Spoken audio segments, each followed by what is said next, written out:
What does it take to build a really successful career in e-commerce? Well, today I talk with Mike Holcombe, aka Bitfuturez, who happens to be the top seller in history on Etsy, absolutely crushing on the platform. And he gave some really cool insights on how to build an entrepreneurial career, or maybe just a side income, being a seller on Etsy and getting into the e-commerce game. But also, we got into his journey into Web3, buying a CryptoPunk, becoming one of the main investors into WAGMI United, which is a really awesome story, and now becoming a builder into Web3 with his project, the Minthouse, which is a really beautiful initiative. It's an illustrated children's book, and there's just some really, really exciting things surrounding this venture. So we got into all that today.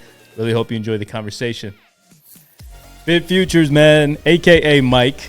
I'll use your Web3 name, or maybe we'll use your Web2 name, but I'm so excited to chat with you today, man, primarily because I'm ready to learn. I'm eager to learn. I think anybody who's interested in an entrepreneurial career in Web2, Web3, beyond, man, is going to find this fascinating. So thanks so much for joining me today.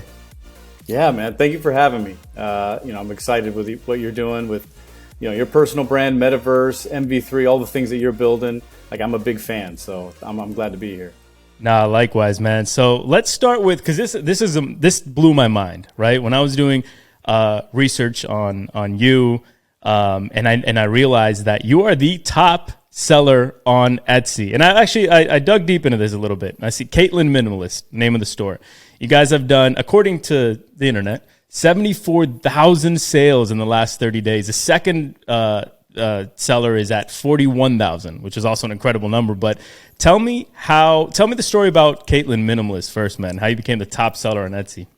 Yeah, look, I'm shocked as well, man. Like, it's been a wild journey, and I definitely cannot take all the credit here. My wife is an incredible entrepreneur, and I might be riding her coattails just a little bit here, but she's an incredibly focused businesswoman, and so she started the brand actually in 2014, and I started helping her once things started to really move. So it's been a wild ride. We've had some milestones, like you said, this year. We became the all-time leading seller on the entire platform for all categories. We notched 2 million sales on Etsy.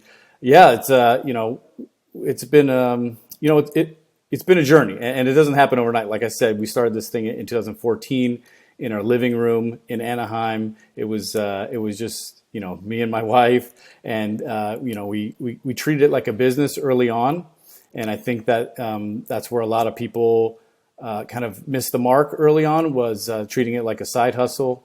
Catching up on emails when they got home from work or whatnot. But we were hitting emails within the first 5 minutes of getting them, and really laying that like foundation, that base for our community and customers. And so, it's just baby steps from there. You take those small milestones, those small wins, and you build from them. And then, things start to steamroll, and you start to catch some headwinds. And so here we are, 8 years later from starting the brand, and we've reached the top spot on Etsy.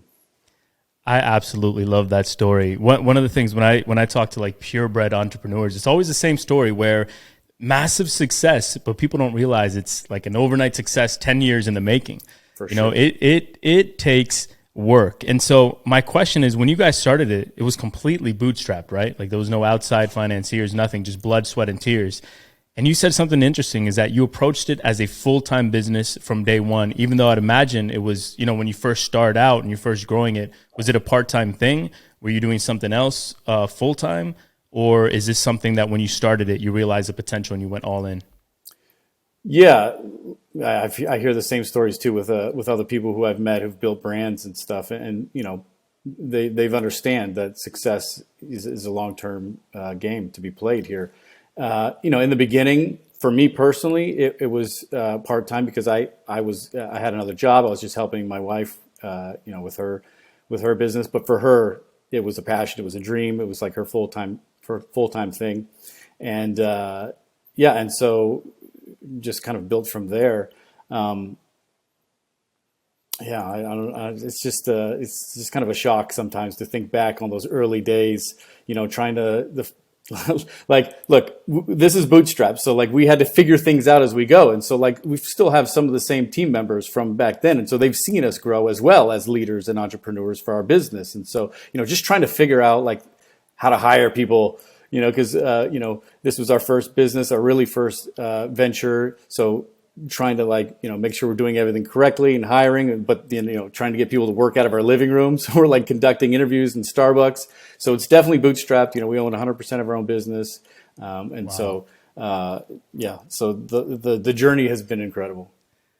I admire that. I think there's going to be a lot of people today listening who are interested in beginning an entrepreneur journey, specifically in the world of e-commerce.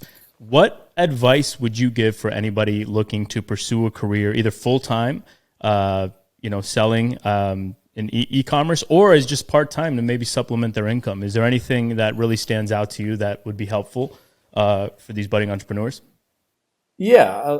I was definitely wanted to get into this as well too, and also wanted to touch on the parallels between those early Etsy days and what I'm seeing in like digital collectibles and NFTs. I can't wait to talk about that. Yeah. Yeah, but just to kind of go back to that advice, I think that it's important to learn to share your story or the story behind your brand or the products that you're selling. People are inundated every day with advertisements for products. We're just getting hit with content all the time. And so, learning to craft that story and the storytelling aspect of your brand, or just of you personally as the founder of the business, I think is really important, because more people will be interested in hearing about that.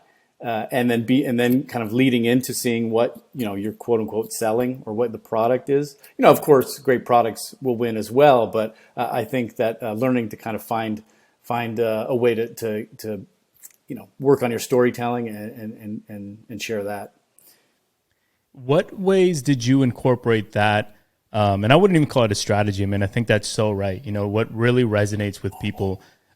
Ultimately, as an entrepreneur, you're a storyteller. I've always thought that, right? Like what you're really selling more than anything, like Nike and Apple famously pioneered this, where, Nike's advertisements weren't, hey, our shoes are a little bit more cushion and 20% more, it was selling like a lifestyle, a feeling, evoking a feeling within their consumers.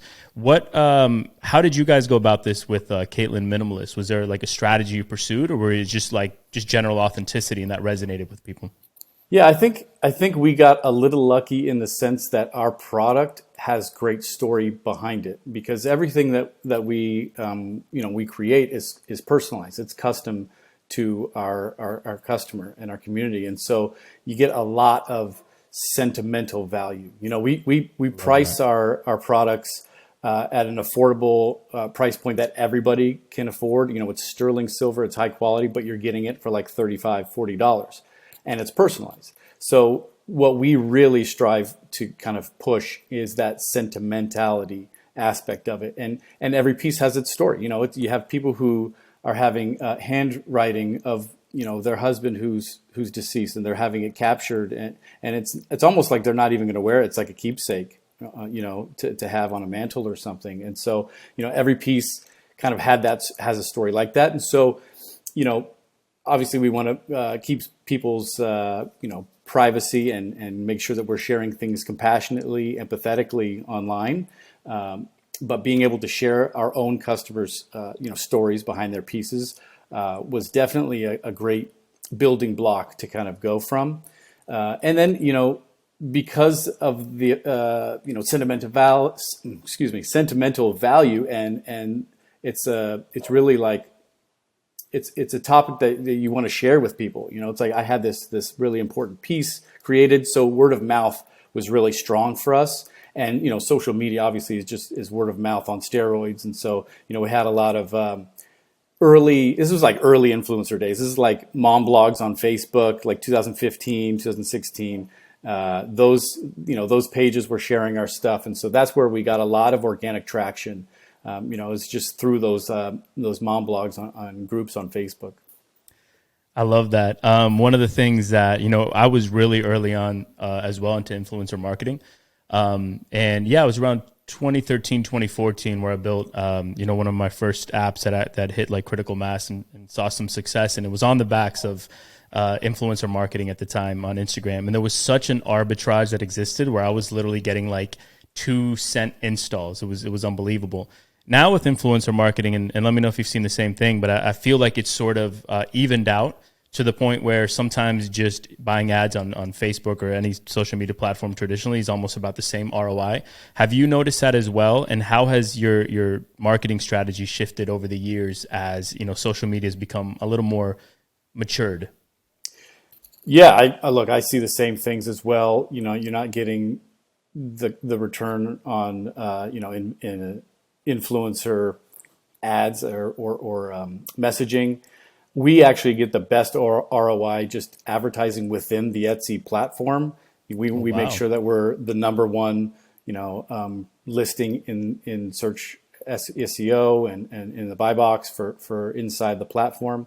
You know, we do a little bit of Google and we do a little bit of a little bit of influencer marketing and a little bit of Instagram, Facebook stuff. But look, I see things changing. You know, people are kind of pushing and moving away from that like curated IG look. People want things more raw, more organic, more real, and that's why you see just like raw TikTok videos kind of leading the charge for virality right now. And so trying to figure out ways to organically get people to share their story, I think is the challenge right now too. And so yeah, I'm still kind of figuring out this change, this shift that's happening right now. So yeah, it's happening so fast. But that's such an interesting nugget of information. When in preparation for this conversation, I was asking a few sellers, up and coming artists, and people who want to sell some of their art and their crafts on Etsy, and that was a big question that they had is regarding SEO. And so I actually found it fascinating that your top ROI has been from Etsy itself, because I've never really thought of it as a discovery platform. I've always thought, the discovery happens elsewhere on social media, and the storefront, you get to the storefront. But so are there a lot of people out there that go to Etsy looking for something to buy, if that makes sense? There's a lot of discovery happening on the platform. Yeah, well, Etsy's done a great job of positioning themselves as like the gift platform. So like when you need to get a personalized or custom or a gift for somebody special, but you want it to be, a little bit more unique, a little bit more personalized. Etsy's been, I think the place that most people have found, success in finding gifts like that. And so, in discovery, like SEO keywords, like, gift for mom, Mother's Day gift, Christmas present gift. Those are actually the keywords that we find a lot of success on. And so it's like people just kind of discovering us that way. But we've also, built such a brand now and within the Etsy kind of community and platform itself that, people know us by now. But yeah, we have a lot more success within Etsy, but also, Etsy's, they've gone public here in the last like 4 years. They've spent a lot of their own money advertising the platform as itself. And so we've kind of, ridden their coattails too of their ad spend. And so, they're pushing out. I saw, was it NFL commercial, I think over Christmas, where they had an Etsy ad and it was about personalized jewelry. It wasn't like our brand specifically, but it's like, hey, wow, that's like an ad for us, right? That's so going to like yield a lot of results for you. Yeah, exactly. Awesome. Like if we're the number one in SEO or search within the platform, they're going to find us, and just from that commercial. So so that certainly helps, within the platform. Probably even more than ads on Etsy. I'm sure your superpower is word of mouth. When you deliver great I always say, like, the best marketing is a good product. And you guys are delivering good products at a very strong, affordable price point. People are going to love that. They're going to resonate with it. Again, like you said, it's they're valuable keepsakes and mementos, a lot of sentimental value. So, man, I absolutely love what you guys are doing, and kudos to you and your wife. I think that's such an awesome story. Yeah, no, I appreciate it. And again, she's the she's the superhero here. That's what I get it, man. No, my wife is the star of the show over here. Yeah, too, right. I get it, dude. So what I'm really interested in, and you mentioned on it, is like these parallels of, because now with Web3, this is the new paradigm. This is how we met. And now you're building in Web3. You've built this incredible empire in Web2, and I want to touch on the parallels here. But before that, you're a crypto punk. You're an OG crypto punk. How'd you become a punk, man? How'd you get into the space? Yeah, it's I've always kind of been fascinated with crypto. I went to film school in Northridge. Got I got a little late start in school. I was partying a little too much in my 20s, but graduated like 2011, 2012 from Northridge Film School, and I had this. Bitcoin was first kind of like getting in the news. I saw like an article in Wired or some magazine, and I was like, "What is this?" And so I was thinking about doing my thesis film based on like currency, but it didn't kind of come to fruition. But I signed up for my first Bitcoin wallet. They give you a free Bitcoin for signing up for their wallet, which they rugged. Like, like a year later, they rugged everybody's Bitcoin. Man. I never saw that Bitcoin ever. But then things started popping off again, late 2016, 17, the big, altcoin bull run, the birth of Ethereum.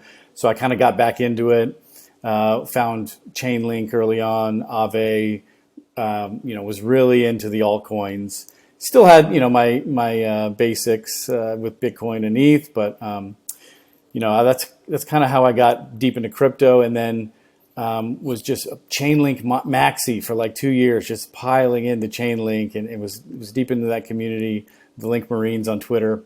And then I started seeing a lot of punks on the timeline, just like talking about NFTs and like all this new stuff. And, I've always been very curious and wanted to stay up with what's happening in this space. And so I started to kind of dig a little deeper.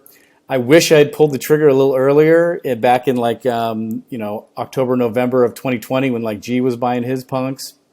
Didn't quite have the guts to do it back then. It was still very, it wasn't new. I mean, they were free and minted in 2017, but they were still very nuanced. And so I think the first piece I got was like a piece of art, and then I got really into Zed-Run. I was just like degen gambling the horses in my office when I'm supposed to be working. But then I finally Zed-Run, man. I was wild, man. Too, yeah. And so then I finally pulled the trigger and got a punk. I think I got it around 19 ETH. It turned out to be a good buy. But it was like, for me back then, I was like, okay, I got my ledger on. Like, am I really doing this? Am I really buying this like image with like my ETH? Like, but I ended up buying one for me, and then I got one for my wife. Sold my wife off for a good profit, and then still have mine. I know that feeling very well. It wasn't 19 ETH, but my first sort of like, I guess, big NFT buy, and at the time it was ETH was at around like 4K, because I came from CryptoKitties and then in a Top Shot. My biggest regret actually is like in that lull area, like 2018, 2019. I just like left crypto, I just lost interest because of the bear market, and this is why I'm so into it now in this bear market, to make sure that I'm in tune with all the opportunities coming for the next bull, because I missed out on CryptoPunks and all that because I wasn't paying attention. But my first big buy was Cool Cats, actually, and it was like a 2 ETH purchase at the time. It was like, I don't know, like $7,000, and at the time I was like, what am I doing? Like, this is insane, But then there was that huge like kind of spike in the NFT bull run, and I think Cats hit like 20. I think I sold mine for 13 or 14, and I was hooked. I was like, this is absolutely wild, right? It's insane. So I'll work my way up one day to a CryptoPunk, because out of all the PFP collections, you need to be, man. You need to be. It's the number one. It's the number one, and the reason why is because no other collection can benefit from the provenance and the historical value that CryptoPunks can benefit from. And so I think it's going to be number one for a long time to come, because they're not based on any one entity or brand's performance, if that makes sense. I don't know if you agree. No, I mean, I completely agree. And one of the other key factors that has been such a bullish key for me is the community. Like, we have about, I think, 575 punks in a Telegram chat, and you see a difference in communities. There's a lot of communities that I'm involved with. I'm involved heavily with MV3, and I love that community. It's like a very passionate community. I'm bullish on what you guys are building there. But the punks community is a lot of like-minded people like us. They're entrepreneurs, they're builders, they're devs, they're more business-minded, and so there's a lot more building happening in that community, and so it's definitely it's fun to engage there, because everyone has something to offer. I noticed that as well. I mean, I think the punks community is certainly a little more mature than a lot of the communities in crypto. And with that comes experience, comes wisdom. It comes a little bit more, economic influence. And they're a lot of the punks are like just the OGs, the people that built the space, you know, which I really admire. So I'll be a punk by the end of this year. Oh, Unless we get another bull run and they go to like 300 ETH and priced out. But we heard it here. That's amazing, man. No, I can't wait to get my punk one day. I want to talk about two things, really. WAGMI United, and then I want to talk about Minthouse, which is a badass idea, man. I'm so excited about it. But you're also a partner, correct, in WAGMI United. I'm invested in a WAGMI United. I love the idea. The internet's team is the coolest thing in the world. How did WAGMI United come about and your participation and involvement in it? Actually, it stemmed from a punk's dinner. So fellow punk, Jacob Martin, put together a little dinner in Malibu. And there was just about, I think there was 9 or 10, maybe 12. I can't remember. It was a good handful of us. We'd all never really met before. I think a few people had met, but I had never met anybody. I just kind of was going on a whim because I wanted to meet other, punks. So we all sat down. We all just started, shooting the shit and talking about the market and yada yada. And I met Eben and Preston there. They're the two co-founders. And Eben was just like, hey, like, what if we just bought a soccer team and it's like, launched NFTs around and made it community led. And I was like, I'm in. I'm thinking that it was, he'd had a couple beers and he was just kind of, coming up with crazy stuff off the top of his head. But like, he followed through and like all of a sudden, there was a Discord. I think I was like the second message in there, like, I'm in 50 ETH. And so, there was about, 40 of us, I think, in total in WAGMI United. And, we've had our ups and we've had our downs. It's certainly been a challenge. I'm just an investor, so I'm not part of the decision-making team or the board of directors. Right now, I think we're kind of in a little bit of a lull. We've lost our coach, and we're not looking too hot on the table. I think we're about third from last, so it's a fight for relegation right now. But I got faith in our team to turn it around and to sort things out. I mean, it's about as an ambitious an idea as you can, so like this is a long-term play. Like things are going to happen in the short term. There's going to be ups, there's going to be downs, just like any business, any venture. And again, is it third division? Yeah, it's League 2. So there's League 2. Okay. Premier League, Championship, League 1, and League 2. So it's like the very last league of the professionals there. So actually, if you get relegated, it's kind of a big deal. You go down to the semi-pros. And so some teams who get relegated, they get stuck down there for a long time. So, look, it's a long-term mission. I think in 10 years, like imagine if you can get to the actual Premiership, how crazy of a story it'll be. Like man. There will be movies made, TV series. It's unbelievable. So and I'm rooting for it. We'll look back at these early road bumps, and challenges, and hopefully we laugh about them. Hey, man, that's what it is. The journey is the most beautiful part, not the end, not the success. It's all about the journey, man, the process. I feel that.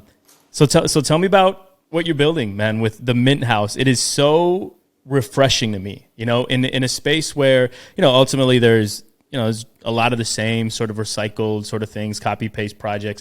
This is really cool because you're focused on a children's illustration book. Yeah, I'm a family man. I got kids here in the background. I don't know if you could see the little YouTube playing right here in the reflection. They're being on their best behavior as daddies on the podcast because it's Christmas vacation, so they're at home. I've taken a lot of time to think about what exactly I wanted to build in this space and take pride in. And, family is super important to me.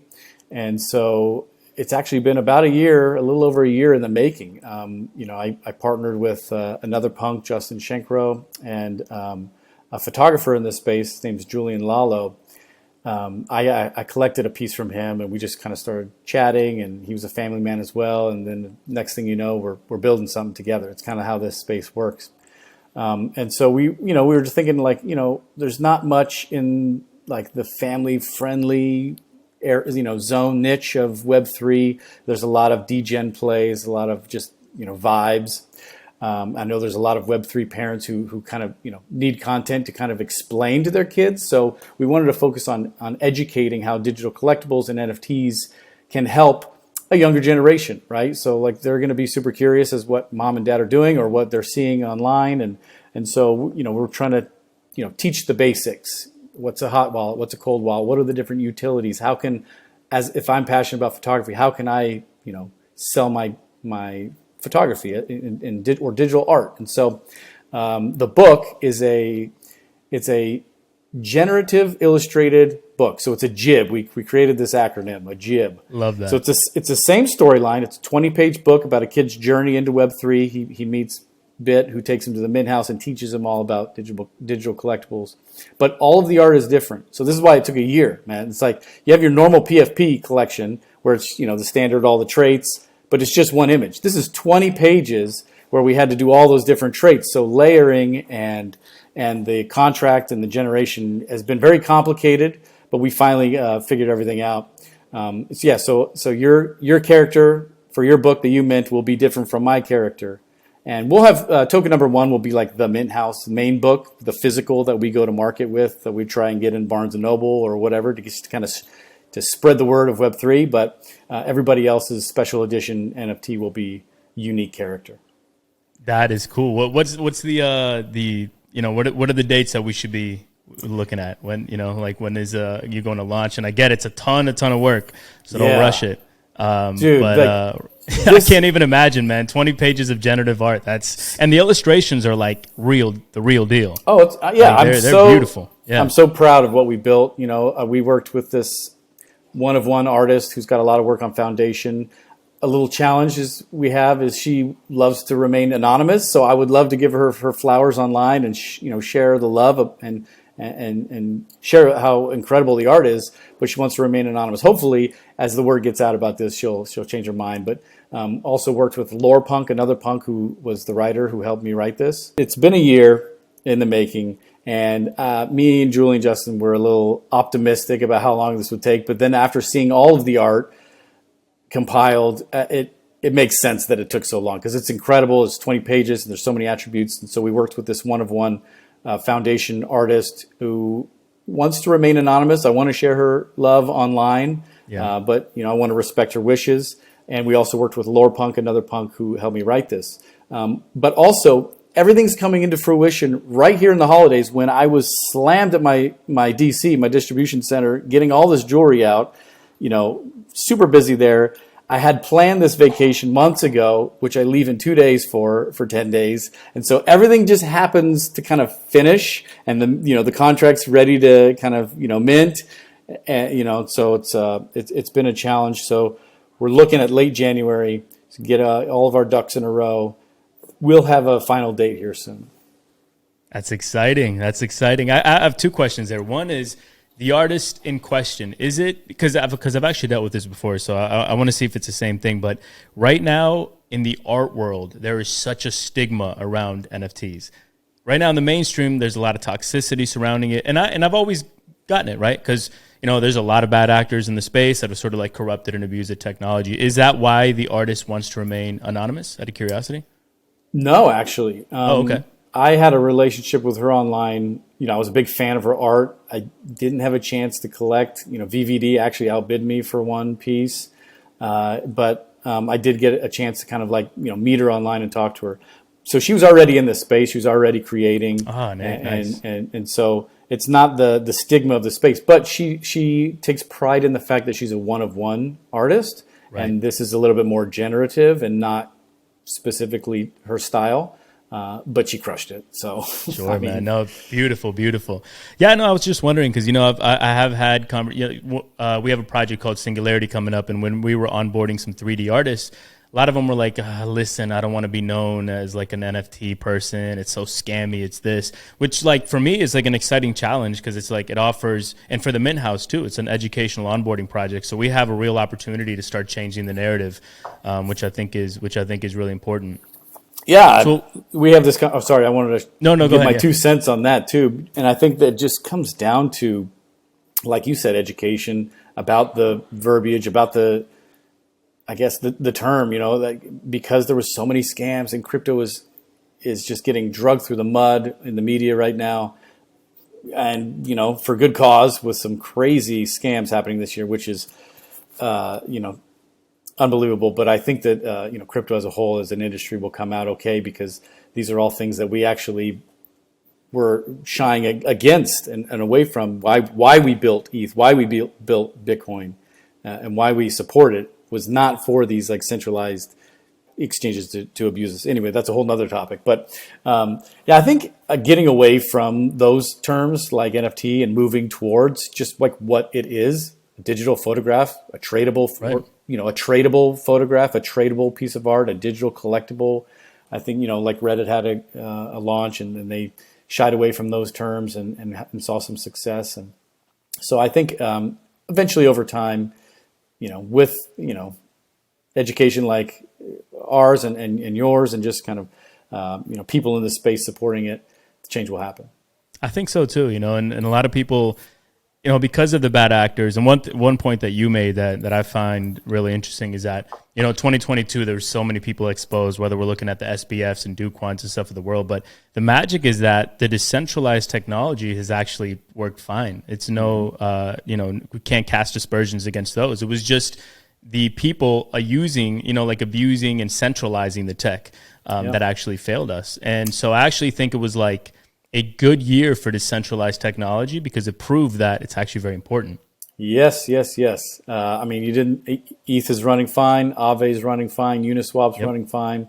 All these things are running perfectly. It was all the things that we warned about, which And funny enough, like as bad a year as it was 2022, especially in the news cycles where the only coverage that crypto got was scam. I think where Bitcoin and Ethereum are today, even though Bitcoin's had 4 straight red quarters, first time in its history, ETH is down, whatnot. But if you would have told me everything that happened in 2022 at the beginning of the year, I would have said, oh man, ETH is going to be at $200. Like there's no way it can survive this. But there's still interest in the space. There was like, I just posted the stat yesterday, but there was hundreds of millions of ETH transactions last year. I mean, like very, very active blockchain. And so I'm actually very bullish that we withstanded 2022's onslaught so well. I think there's one. I mean, seeing what's happening with Gemini right now, there's one more little boot to drop. Another one to go, yeah. Yeah, but I think we're almost out of the clear. I think we saw a tremendous amount of onboarding with digital collectibles last year with artists, creators who had no interest in crypto before, but then found interest in the space because of the culture, because of the art, because of everything around this whole movement. And I think that it will continue to be the number one, onboarding aspect of crypto is just, the NFT movement.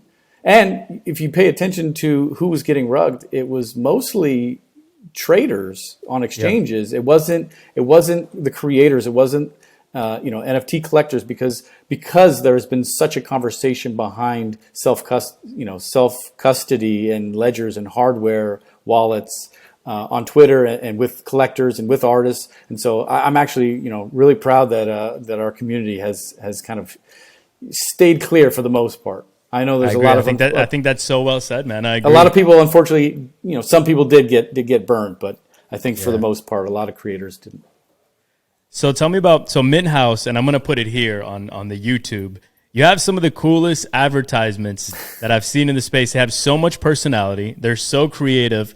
Is there like a creative studio that you tapped? Is it all in-house? Is it fun? Like how are you guys producing these? Dude, that's my kids, man. That's Justin. Kidding. Justin is the actor you were seeing in these, and those are all my kids. We just shot it at my house. I just want to do something fun. A little change of pace. Kind of did like a 1980s parody spin on some communities that I love. MV3 being one of them. We just had a little video out like last week or so about MV3 had a little action figure. So cool, man. Yeah. I got it up here in the bar on display somewhere. My MV3 character, Squiggles, got Snowfro to comment on it. He saw it. He loved it. Yeah. So we got a couple more. So we have, I think 5 or 6 lined up. We just dropped one today for Moonbirds. We got another one for the Punks. And then we're going to end it with ours. And so, just kind of a fun, organic way to kind of get some eyeballs on a project. Sometimes it's so hard to break through the noise, with Twitter and everybody's, sharing and everyone's, content creating. And so, we're just trying to do our best. One thing I do take pride in, is We do right now have a small following on Twitter, but I know every single one. I'm building an organic community. I'm not buying bots. We don't want to do that. You know, I see a lot of projects. All of a sudden, they've got like 20,000 followers. And then, you know, they're creating all this hype. You know, yes, I want to create some hype for my project. I want to get eyeballs on it. I want people to know about it. You know, but when you do that, when you're being deceitful, there's only one way to go, and that's down afterwards when people kind of figure it out. And so, like, I want to build something true. I want to build the foundations right now, and this is a long-term brand that I want to build. And so that's the long-term is the only game to play. I love that because, you know, when we were building MV3, it was the same thing, man. It was like really, really brick by brick, and that's why I think, you know, even though the floor price is a garbage sort of like indicator of things, but like it's been so steady. And we see other projects who employ these insane hype tactics, and they can never sustain the level of hype, attention, momentum. It's impossible. It's impossible because they've exhausted it all leading up to the mint. And so there was a lot of people that asked me, like, hey, why don't you produce more hype? Why don't you use more hype tactics? And I'm like, honestly, like, it would have benefited us. We would have had more money in our pockets, but I mean, the community would have been crushed like afterwards, right? Because we see it all the time, man. There's these projects that are super hyped. They mint, everybody takes profits, and then it's impossible to sustain this. So you're doing it right. That brick by brick approach, I absolutely love, man. Kudos to you. Yeah, and look, I'm like I said in the beginning, I'm a big fan of yours. I'm a big fan of your sisters and Tori's, and I'm in your Discord. I see how much you guys engage and talk and share with your community and listen. And you know, I see it. I think there was a MV3 Space today. I punched in for a second. Yeah. So you know, you're building with your community, and that's what I love, and that's what I want to do with Minthouse. I love it. What are some of the parallels that you've seen? So you boot. By the way, Minthouse, I'm gonna however many I can mint, I'm minting, man. Because one thing that I desperately believe in this space is I support founders, right? I'm never, if the art is cute, if this is cool, whatever, I don't really care. Like, I want to know who is spearheading, right? Like who's the jockey. And what you've been able to do in Web 2, like there's no question in my mind you're going to be a massive success in Web 3. What are some of the parallels? We touched on it a little bit earlier. The early days of building on Etsy, of bootstrapping this business to incredible heights. What are some of the parallels that you've seen in Web 3 when building Minthouse? Yeah, I think it's, you know, there are a lot of similarities. You know, back in those early days, selling as you're in the forums, you're getting advice from other sellers. You know, everyone was trying to, you know, find an edge and just kind of work and build their own person, you know, their brand for their store or whatnot. And I think there's a lot of that happening now. You know, a lot of builders kind of working together, you know, partnering with projects. And so there's just a lot. You would think that it would be more competitive, but there's behind the scenes, it's actually, you know, it's very cohesive. It's a lot of people, you know, trying to help out and build together because, you know, I think if we all want this space to succeed, we all need to help each other. And so I think there's a lot of that. I think that kind of looking forward to 2023, I think we're going to see a lot of experimentation. You know, I think this is the chance to do that in 2023 because, you know, if you find something that's kind of unique and, you know, you first market with it, start a trend, it's very beneficial. So, you know, I at least I hope there's a lot more experimentation. We need that right now. You know, we saw that like massive, you know, PFP movement, which there was a need for. People have a thirst for that, and you know, building story and brand around things. But I think it's time, you know, to experiment and bring some new things to market. Yeah, no, I think we need innovation in Web3, and I do believe 2023 is going to be a year of that. If I had to predict sort of like the macro market sentiment in 23, I think it's going to be another sort of lull year in crypto, but not just crypto. I think like just the global economic situation is going to take some time to recover and improve. But I think that presents an opportunity because I believe that 2024 is the year that, you know, NFT projects are really going to have to build something substantive or bring something substantive to the table. 23 might be another year which just like the loudest person in the room is going to be the most successful, the one who can drive the most attention. Nothing wrong with that. I call it sort of like the culture casino. Just, you know, it's just the culture that we're sort of building. Yeah, no problem. But 24 and 25, I think, is going to be the year that the projects that are building something substantive and substantial now are really, really going to succeed. One thing that I've like been thinking about, and I want to talk to you about it, is like, you know, when you guys first started out, right? Let's say 2014, if there was a floor price assigned to it, it would have been like people would have maybe given up on it like 3 weeks in, 2 weeks in. This is one of the main problems that I see in the NFT space is not a lot of people are thinking long term, right? So imagine if you could have bought a Caitlin minimalist NFT in 2014, how much value that would have unlocked and yielded for you long term, right? Yeah, and people then would have just been thinking short term. Oh, it's been 3 weeks. It's been 3 weeks. I haven't sold 70,000 products in the last 30 days. I'm dumping this, right? Do you like, how do you think about it like in Web3? Are you a long term thinker, and how do we get the collector base to be a little more long term in Web3? Yeah, I mean that's a good question. I got several things I'm thinking about, you know, because it's also easy to give up in those early days when you're not seeing success. I mean, you know, thinking back to like, you just got me thinking back to like 2014 and kind of like the ups and downs that we had during that year. We had our son in 2015. It was like our first big Christmas. We just had him November 19th, like right before, you know, Cyber Monday, Black Friday. It was a very hard birth for my wife. So she was actually like couch ridden for a month as I'm literally in a card table next to her answering emails from 7 a.m. to midnight. Did that for about 4 weeks straight while she's laying in bed in pain, packing jewelry. And so like that was the craziest Christmas. But it would be very easy for us to just like, this is hard. Like, I don't want to do this anymore.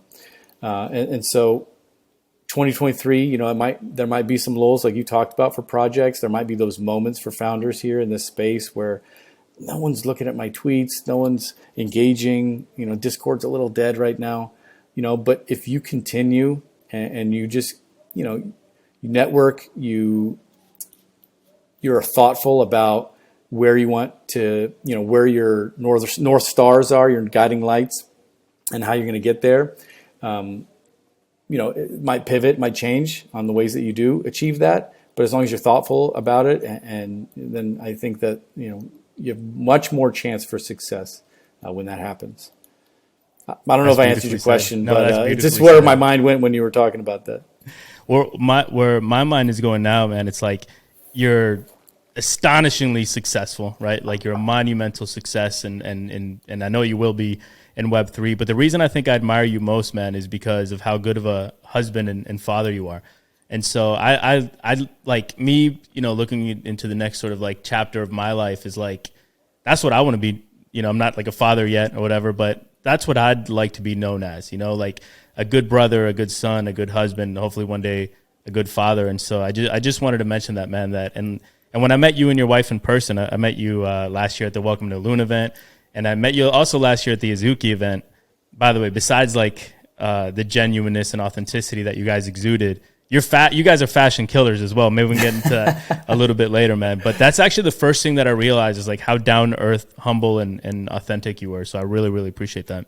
No, I appreciate the kind words, man. We felt the same about you and your wife when we met you guys in New York, and so you know, that's why we're big fan couple, I guess you would call it. But as far as fashion goes, man, that's my wife, man. She picks the threads for me for most part. I wore this because I had to show off the brand. You know, I got to get some brand. Yeah, no, 100%. But when I first met you at the Azuki event, I was like, man, that guy's dripped out. Like it's so unique, man. You have like just your signature style, dude. I actually that outfit I bought on the walk over to the event. We stopped at this little outdoor mall in New York. On the way there, we were just walking, it was me and my wife and my brother, and we saw this little shop selling these like sweaters, and it was this company. Speaking about stories behind brands, this brand had a great story. So this is pretty much the reason why I bought it, not and the fact that it looked cool, but like they have ownership share with the actual creators of the sweatshirts in, I think it was Pakistan. And so they show you who's creating it, how much of a profit share they get, and what they're living on compared to like what normal people in the country, you know, earn. And so I was like, oh, dude, I love that I'm helping support people, you know, in Pakistan who are creating this and actually have a good share of the revenue that's coming in. And so, I just want to that kind of threw it back to what we were talking about with the story behind brands. You know, I I can't remember right now. I could probably look at the tag or something. Right. But I'm in LA like 6 times a year, so I just wanted to know next time I go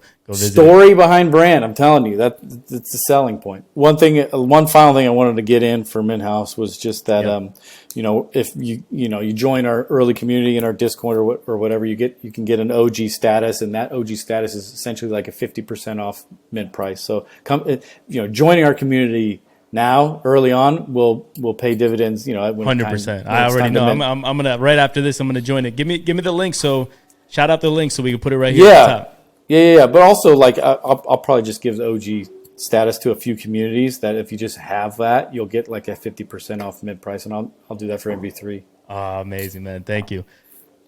So, quick question. We mentioned Azuki. We mentioned CryptoPunks. We've talked about MV3.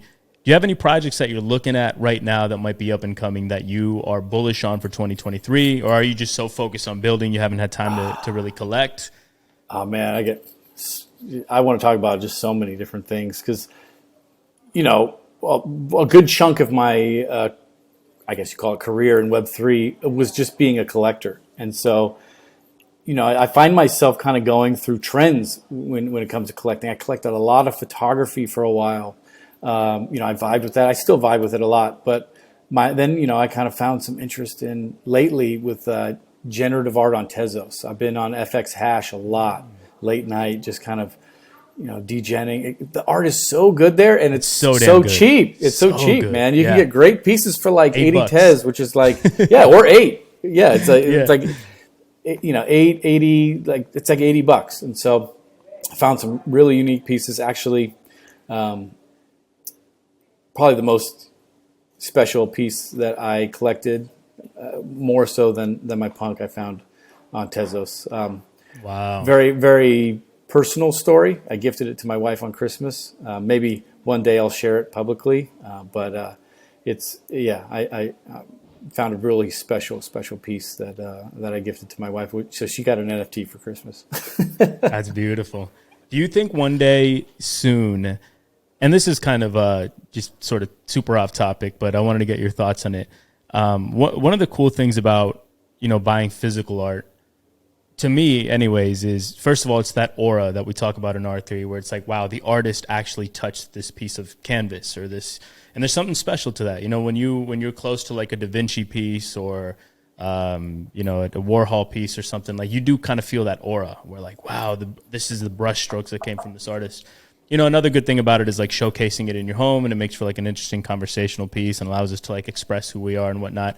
Do you think there'll be a time where, right now where there's wallets, there's like on cyber galleries, but there'll be a time where there will be a more, I guess, meaningful way of showcasing these pieces that we're all collecting? Yeah, just going back to like, who's collected or the provenance of the piece. I think for sure. I actually recently had a discussion about this. There's a friend of mine. I don't know if you know him. He's a punk. His name's Tony Herrera. We call him like the Godfather. Him, yeah, we call him the Godfather of punks. This guy, he minted a bunch of punks in 2017. He held a lot of them for a long time. Man. I bought my wife's punk from him. I DM'd him, and we started a friendship. And so then it came to, my wife's been kind of thinking lately, should I get a punk or whatnot? And so he picked out a punk from his collection, showed her, and I looked, and I was like, the provenance on the punk was mint. That's it. Mint. Wow. Like he minted it. He never even transferred it from one wallet to another because all of that shows up on the, the metadata or whatever. And so, not metadata, you know what I mean? The transaction history. And so, just looking at that, I was like, dude, this guy he had a punk, 2017, never even transferred wallets. Like, imagine 10 years from now, this punk has just never been moved, but he's active still, and it's just incredible provenance. And so I think the same will go for people who've collected or artists if they've owned certain pieces. So absolutely, yeah, for sure. Yeah, there's like one of the things I grew up in DC, and so one of the museums nearby was the Hope Diamond. One of the craziest things about that piece is the provenance. How many kings and monarchs and like these incredibly historical people over time have owned it. That's going to be the same in digital collectibles. This is another reason that I'm so bullish on so much of the one-on-one artists today, whether it be X, Copy, Fiwo, whoever. and just like, CryptoPunks and a lot of these like very historical pieces. I mean, they're valuable now. I think in 20 to 30 years, especially with that provenance, that gets really, really exciting. And, like Bitfuturez is going to be a massive, massive name in the space in 20 years. Like some of your early holdings are going to be more valuable just because of the provenance. I find that really compelling. Yeah, we'll see. I don't know. You should see my hidden folder. It's pretty bad. Yeah, well, I mean, that's anybody active in the space in 2021, 22 has a very, very interesting hidden folder. I will for say sure. that. No, but another awesome part about all this too is that, a lot of these names like Snowfro, Fuocious, huge names in the future, which they're already huge now. But the fact that you can have relationships and friendships with them and talk and engage with them now, like you should be taking advantage of being able to do that if you do it respectfully, of course. But just they're accessible, which is incredible. Exactly. That's the word. I was hanging out with Thank You X the other day, and I'm like, man, in 20 years, this guy's gonna be like, I won't be able to reach him anymore. That's really cool. He's a punk amazing. As well. OG. Yeah, he's in our chat. He's a good guy. Very cool, man. Well, I mean, this was a fascinating conversation. Like I said, I think anybody listening is going to learn so much today. I really appreciate you having me on, man. I have a lot of respect for you and your family and what you guys are doing, man. One thing I did want to throw in to let everybody know about the project is that, we're still very early as far as our community building. And so, you join our community now, it's 50% off on our mint price when we go for our public sale. So join our Discord, you get the OG status, and you'll get 50% off your mint. I love that. I mean, beyond how cool, literally, I really, really mean this, how damn cool the project is and how stand-up of a guy you are. It's like, it's such a no-brainer, man. It's like, hey, I'm talking to the guy who is the top seller in Etsy history, and now his new venture. It's like, okay, I'm on board. That's I appreciate it. Speaking of experimentations, this is it's first of its kind. And Provenance, it's the first of its kind. It's a generative illustrated book. It's never been done. I feel like in the future, this is definitely something that AI can do very easily. So the fact that we can get some true, crypto artists and community to do it first, I think will show huge on that provenance we were speaking about. Oh man, yep. I'm pumped for you, dude. All right, amazing, man. Bitfuturez, it's been a pleasure. It's great, man. Conversation, man. I really, really appreciate the time.